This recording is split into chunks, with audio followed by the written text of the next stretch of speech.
Cup চা বানাই স্বামীর জন্য, আদা দিব, এলাচি দিব, চিনি দিব সামান্য, এক কাপ চা বানাই স্বামীর জন্য, এক কাপ চা।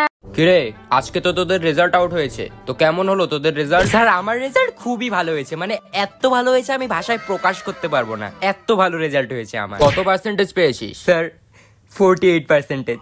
আমি খুব খুশি স্যার। আর তোর?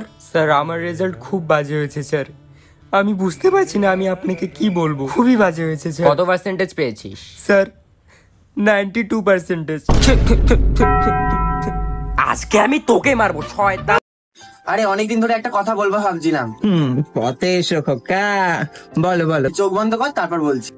নে এবার চোখ খোল।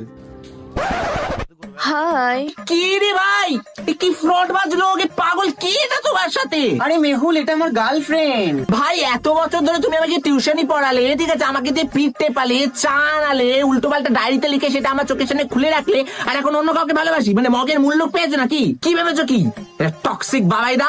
এদের কাজ নেই, সালা আমারই দোষ। এই শোনো না, এত রাগ করছো কেন? এই তুমি চুপ কর, তোমার সাথে আমার কোনো কথা নেই। সেজে গুজে চলে এসছে হোলি খেলতে। আরে রাগ করছিস কেন? এদিকে আয়, রং লাগাই।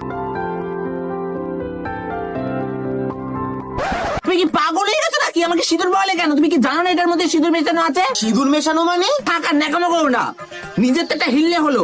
আমার যদি বিয়ে না হয় সেটার জন্য করলে না তুমি এটা? শ্যাম্পু করে নিস মেহুল। থাক, তোমাকে আর চিন্তা করতে হবে না, আমি রাস্তা থেকে শ্যাম্পু কিনে নেবো।